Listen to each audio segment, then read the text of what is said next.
From last session, we are learning about different fundamental terms or principal terms in accounting. Now, today we are going ahead with the single entry system and double entry system.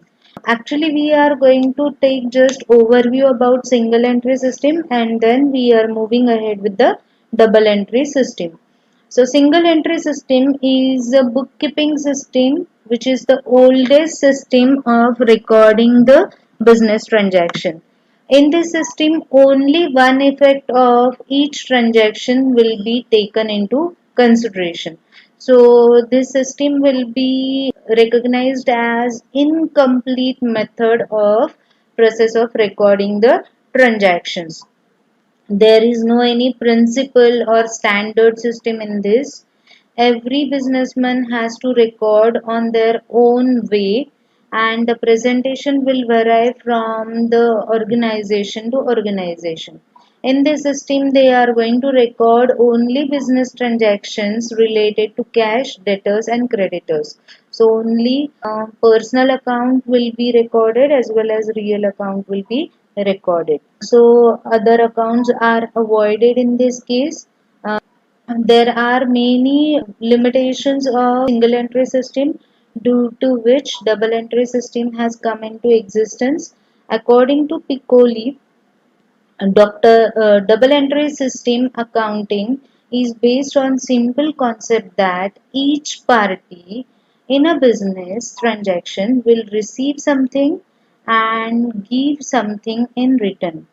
In accounting terms, what is received a debit and what we are going to give will be a credit. So there will be a T-shaped representation of a scale or the balance. So here we can see with the example, if you want to purchase a mobile, so in that case you are going to receive mobile or computer and you have to pay money for the same, that is cash for the same. So this transaction will be recorded in this. There will be two concepts. One will be asset, that is your computer or mobile.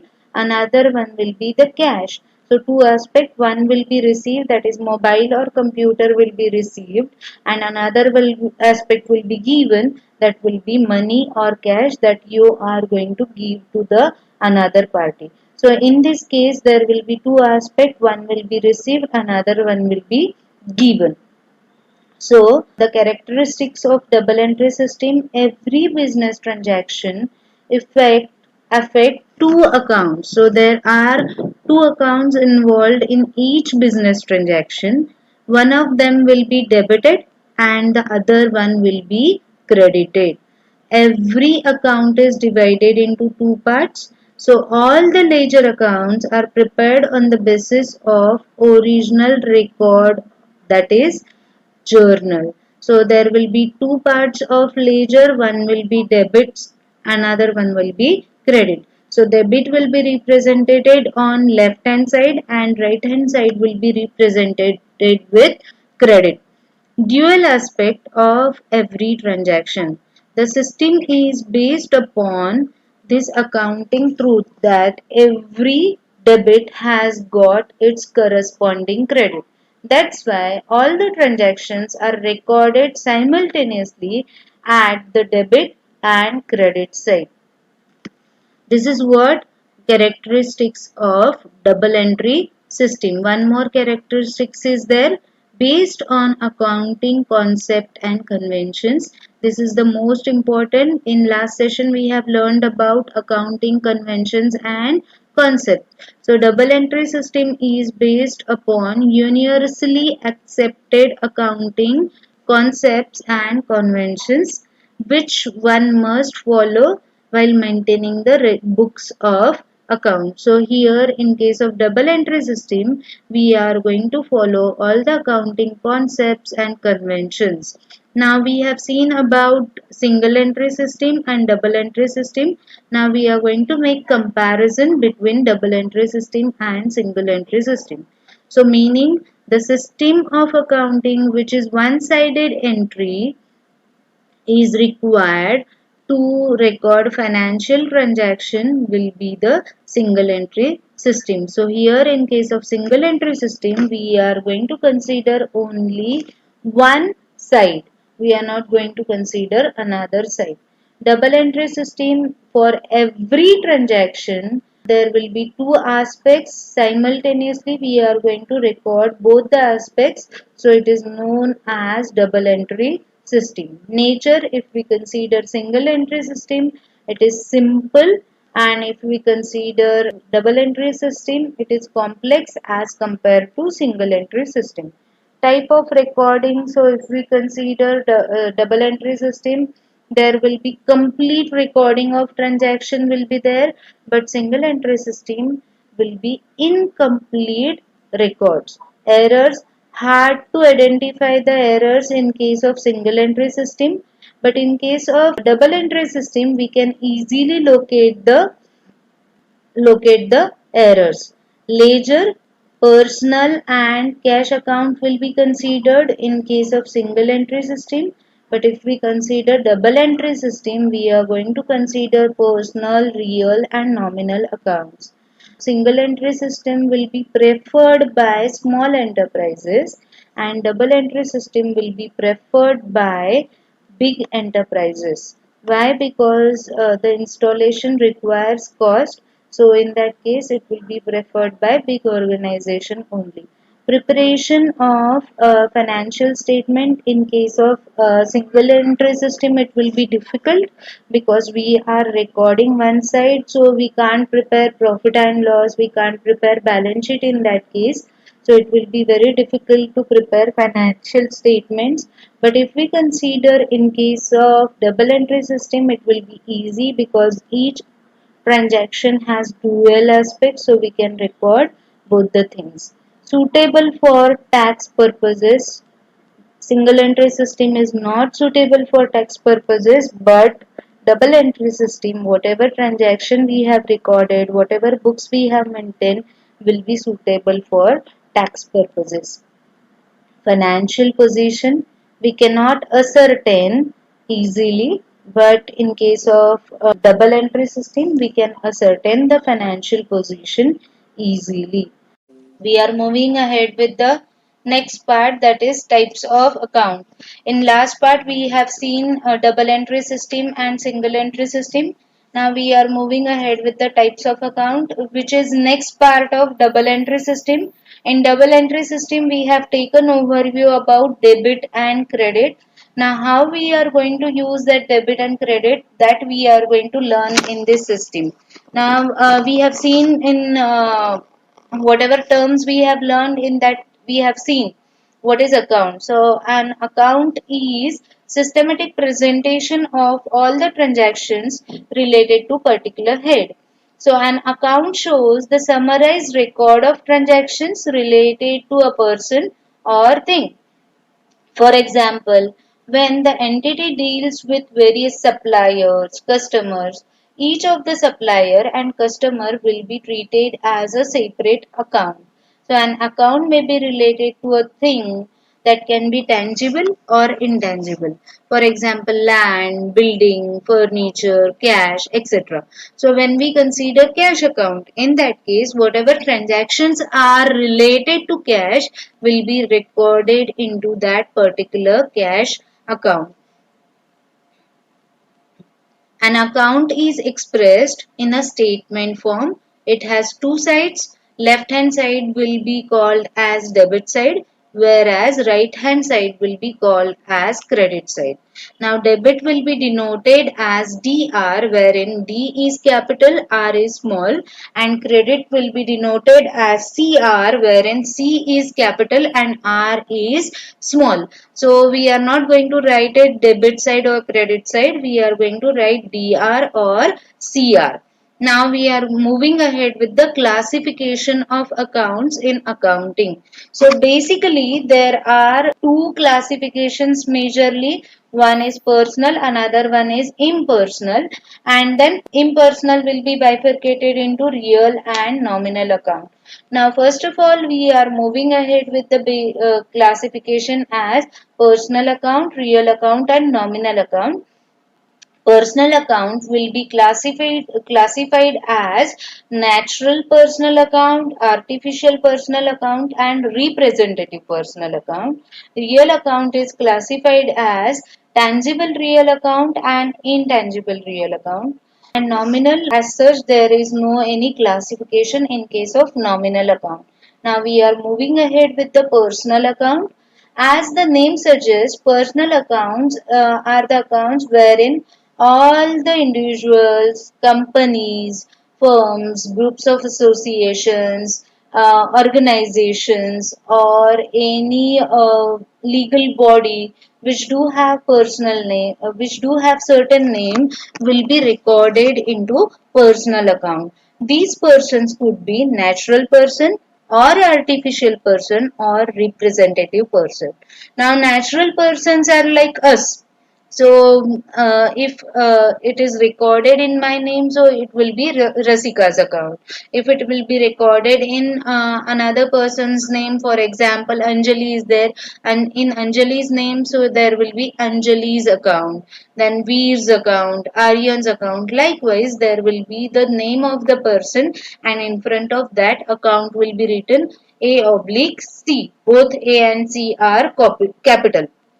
The next is artificial accounts. So artificial accounts, these accounts are the related to the companies, institutions which do have particular name and which are created by the law, which do have certain existence in the eyes of law, will be the artificial account. So artificial accounts will be, we can say, Kapoor and Company Limited, Reliance Industries Limited. So all these are personal accounts, but they don't have any natural existence, but they have artificial existence which we have created by law.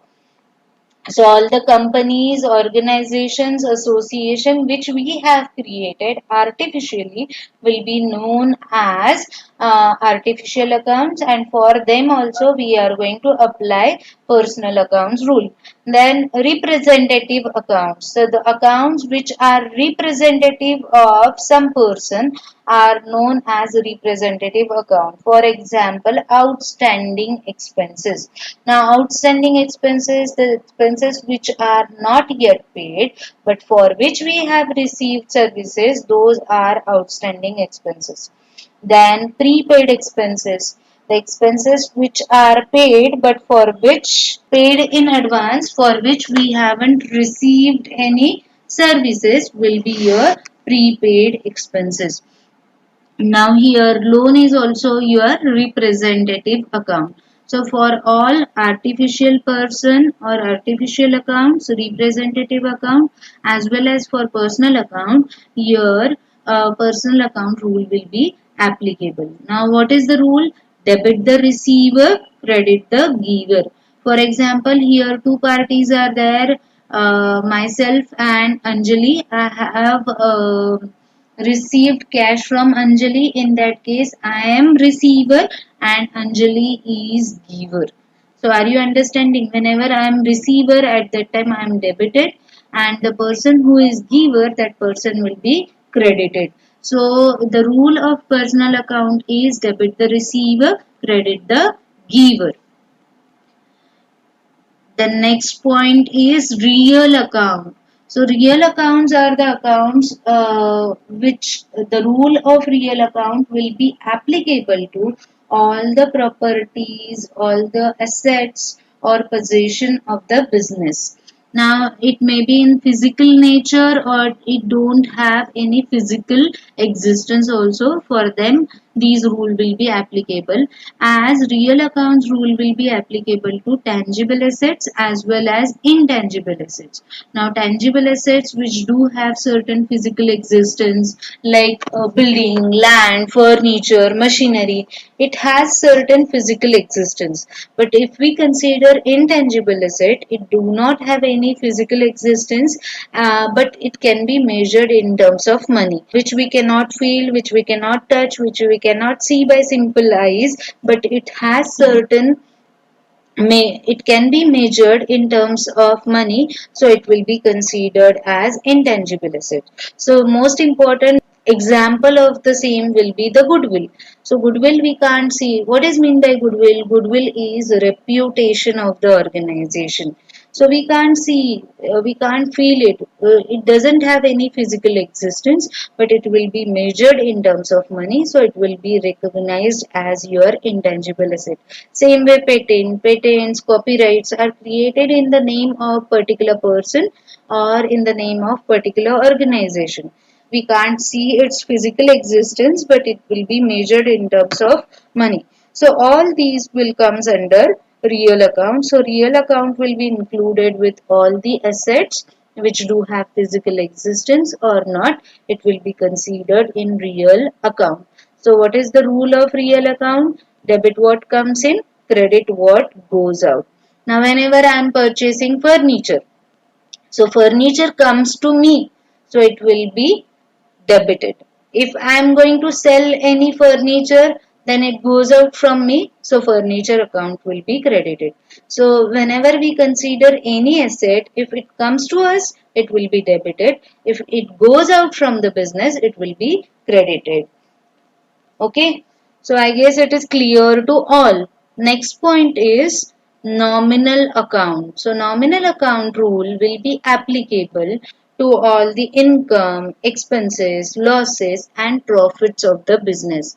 So gains and profits are one and the same. So these includes whenever we consider salary, then wages, rent. So all these are either income or expenses. When wages paid will be there, it will be your expenses. When you are going to receive salary, it will be your income. So according to the payment or receipt, the concept is going to change. So rent received, then it will be your income. If you are going to pay it, it will be your expenses. So accordingly, you have to determine. Okay, now what is the rule for the same? Debit all expenses and losses, credit all gains and income. So in this case, whatever expenses are there or losses are there, that will be debited, and whatever incomes or gains are there, that will be credited. So simply there are three rules which we are going to apply in case of accounting. First rule is personal accounts rule. Second one is real account rule, and third one is nominal account rule. Personal account rule will be applicable to all the persons, artificial persons and representative bodies. So which do have any physical existence, which do have certain name, will be considered under personal account. So personal account will be related to the person, organization, association which do have certain name, will be considered under personal account. What is the rule of personal account? Debit the receiver, credit the giver. Then real account. Real account rule will be applicable to all the assets. So all the assets in that case it included with intangible as well as tangible asset. Then the rule is debit what comes in, credit what goes out. The next one is nominal account. Nominal account rule will be applicable to all the income, expenses, losses, gains and profits of the business. So when we consider salaries, wages account, rent account, for them these rules are applicable. Debit all the expenses and losses, credit all the incomes and gain. So this is about different rules of account. So if we consider real account, nominal account and personal accounts rule, I have mentioned here.